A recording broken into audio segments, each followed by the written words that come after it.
आदरणीय राष्ट्रपति जी, आदरणीय उपराष्ट्रपति जी, आदरणीय स्पीकर महोदय, मंच पर विराजमान सभी वरिष्ठ महानुभाव और सदन में उपस्थित संविधान के प्रति समर्पित सभी भाइयों और बहनों, आज का दिवस बाबा साहब आम्बेडकर, डॉक्टर राजेंद्र प्रसाद जैसे दूरंदेशी महानुभावों को नमन करने का है। आज का दिवस इस सदन को प्रणाम करने का है, क्योंकि इसी पवित्र जगह पर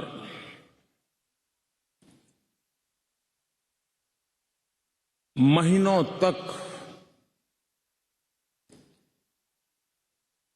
भारत के विद्वज्जनों ने, एक्टिविस्टों ने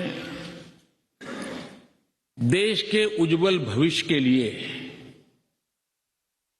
व्यवस्थाओं को निर्धारित करने के लिए मंथन किया था और उसमें से संविधान रूपी अमृत हमें प्राप्त हुआ है, जिसने आजादी के इतने लंबे कालखंड के बाद हमें यहां पहुंचाया है। आज पूज्य बापू को भी नमन करना है। आजादी की जंग में जिन जिन लोगों ने अपना बलिदान दिया, अपना जीवन खपाया, उन सबको भी नमन करने का यह अवसर है। आज 26/11 हमारे लिए एक ऐसा दुखद दिवस, जब देश के दुश्मनों ने देश के भीतर आकर के मुंबई में वह ऐसी आतंकवादी घटना को अंजाम दिया। भारत के संविधान में सूचित देश के सामान्य मानवीय की रक्षा की जिम्मेवारी के तहत अनेक हमारे वीर जवानों ने उन आतंकवादियों से लोहा लेते लेते अपने आप को समर्पित कर दिया, सर्वोच्च बलिदान दिया। मैं आज 26/11 को उन सभी बलिदानियों को भी आदरपूर्वक नमन करता हूं।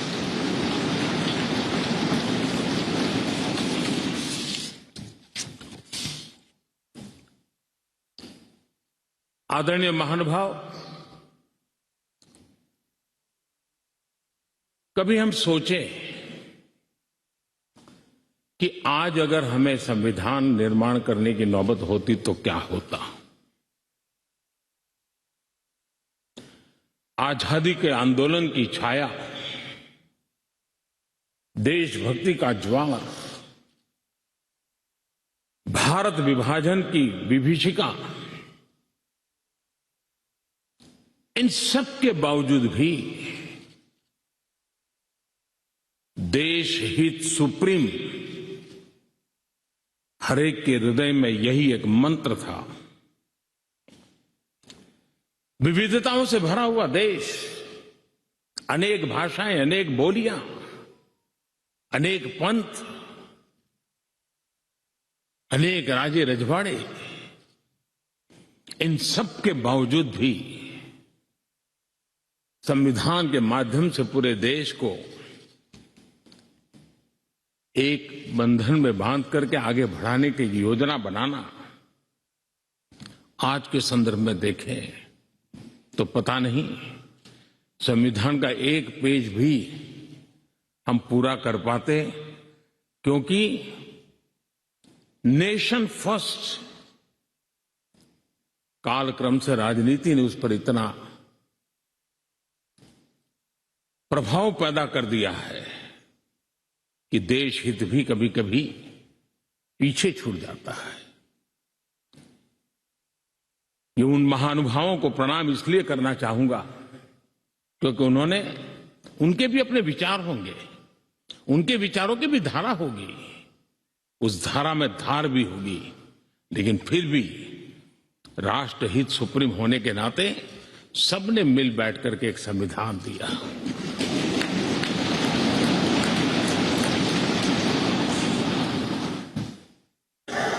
साथियों,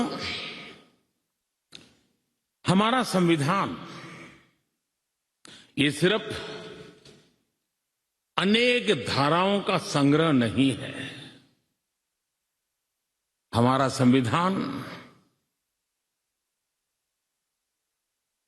सहस्त्रों वर्ष की भारत की महान परंपरा, अखंड धारा, उस धारा की आधुनिक अभिव्यक्ति है।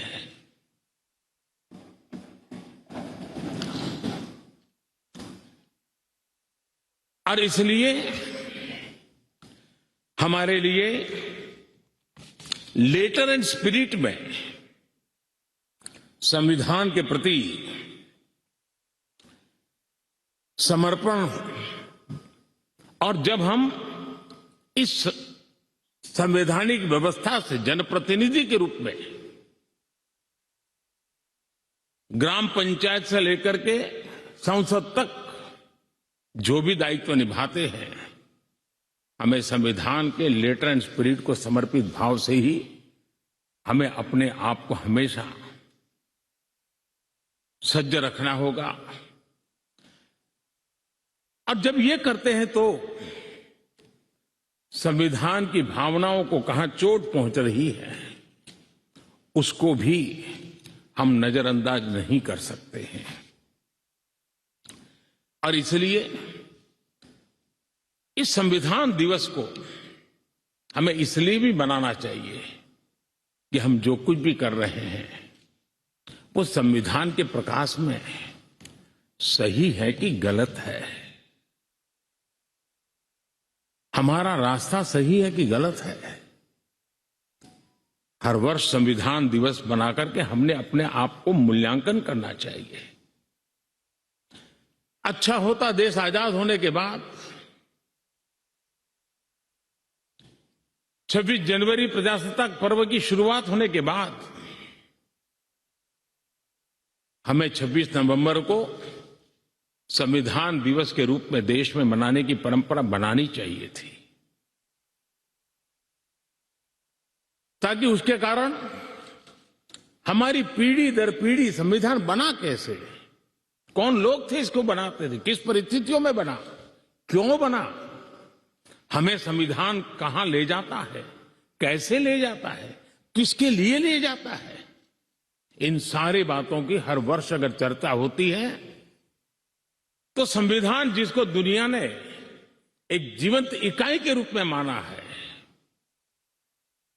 एक सामाजिक दस्तावेज के रूप में माना है, विविधता भरे देश के लिए ये एक बहुत बड़ी ताकत के रूप में पीढ़ी दर पीढ़ी अवसर के रूप में काम आता।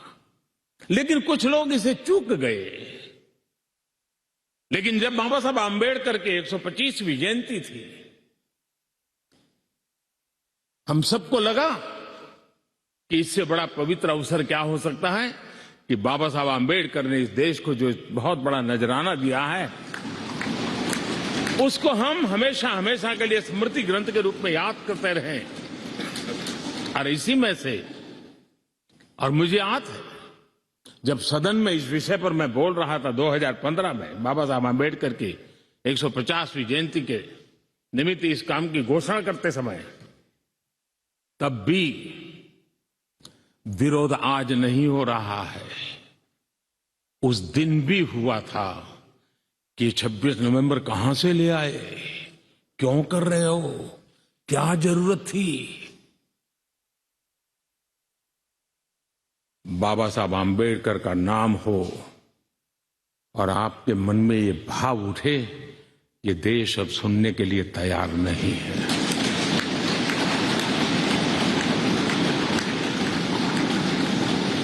और आज अब भी बड़ा दिल रख करके खुले मन से बाबा साहब आम्बेडकर जैसे मनीषियों ने देश को जो दिया है, इसका पुण्य स्मरण करने की तैयारी ना होना, ये भी एक चिंता का विषय है। साथियों,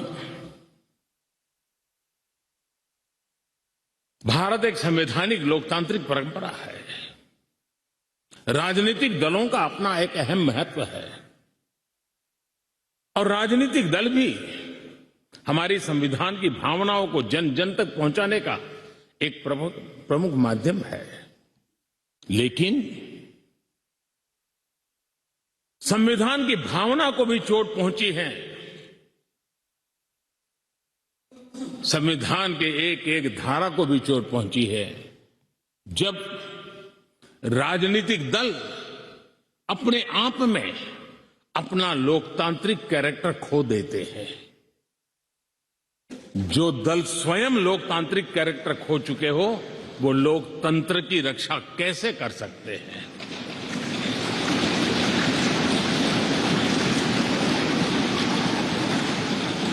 आज देश में कश्मीर से कन्याकुमारी, हिंदुस्तान के हर कोने में जाइए, भारत एक ऐसे संकट की तरफ बढ़ रहा है जो संविधान को समर्पित लोगों के लिए चिंता का विषय है, लोकतंत्र के प्रति आस्था रखने वालों के लिए चिंता का विषय है, और वो है पारिवारिक पार्टियां।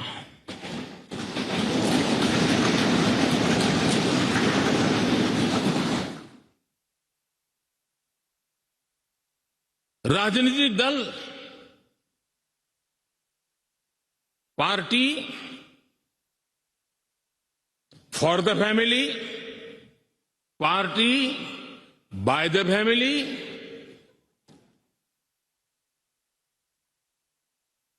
अब आगे कहने की जरूरत मुझे नहीं लगती है।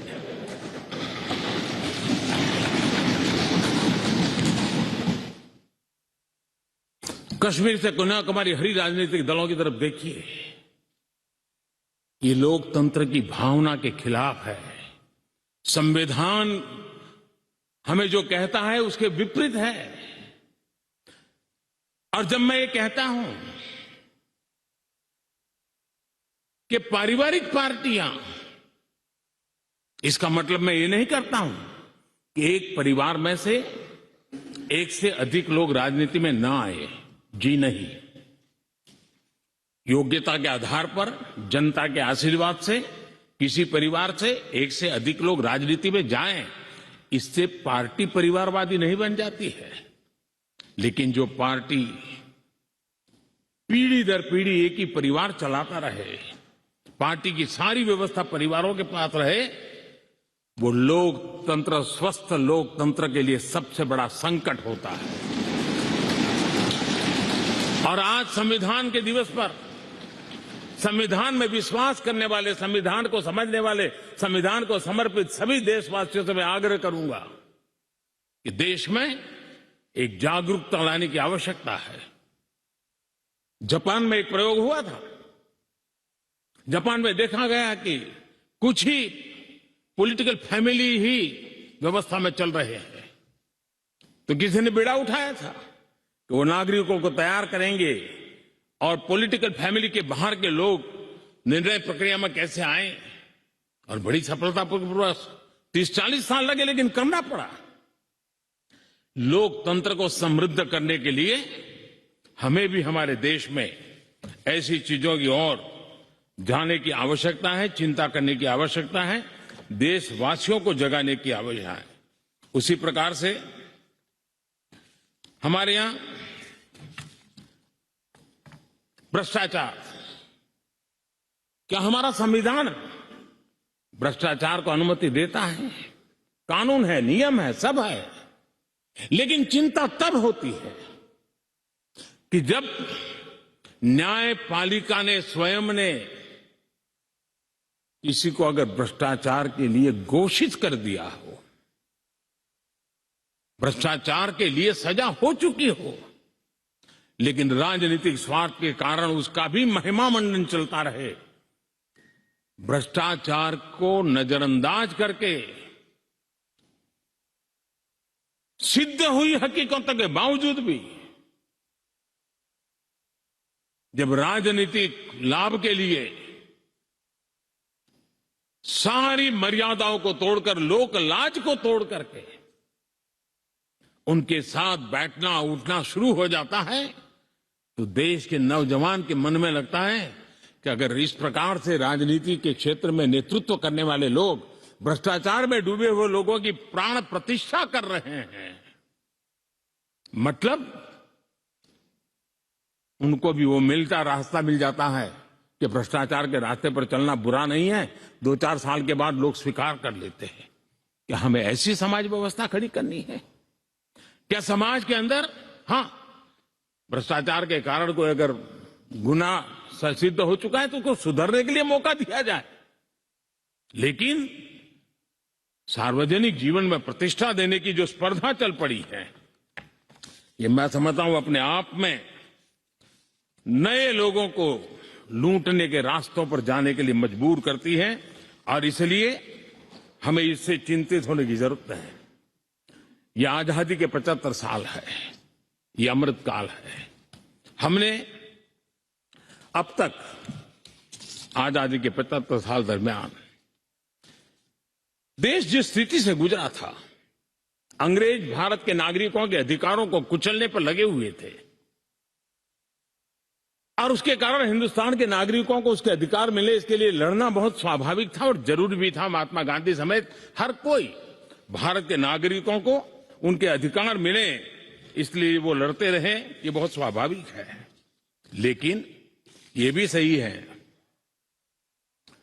कि महात्मा गांधी ने आजादी के आंदोलन में भी अधिकारों के लिए लड़ते लड़ते भी देश को कर्तव्य के लिए तैयार करने के लिए लगातार कोशिश की थी।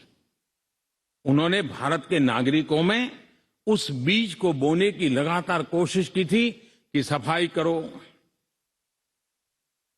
प्रौढ़ शिक्षा करो, नारी सम्मान करो, नारी गौरव करो, नारी को एम्पावर करो, खादी पहनो, स्वदेशी का विचार, आत्मनिर्भर भारत का विचार, कर्तव्यों की तरफ महात्मा गांधी लगातार देश को तैयार करते रहे। लेकिन आजादी के बाद महात्मा गांधी ने जो कर्तव्य के बीज बोए थे, वो आजादी के बाद वटवृक्ष बन जाने चाहिए थे, लेकिन दुर्भाग्य से शासन व्यवस्था ऐसी बनी कि उसने अधिकार अधिकार अधिकार के ही बातें करके लोगों को एक ऐसी अवस्था में रखा कि हम हैं तो आपके अधिकार पूरे होंगे। अच्छा होता देश आजाद होने के बाद कर्तव्य पर बल दिया गया होता तो अधिकारों की अपने आप रक्षा होती।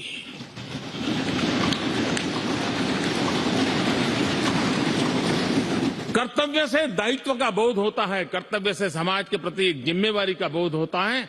अधिकार से कभी कभी एक याचक वृत्ति पैदा होती है कि मुझे मेरा अधिकार मिलना चाहिए, यानी समाज को कुंठित रखने की कोशिश होती है।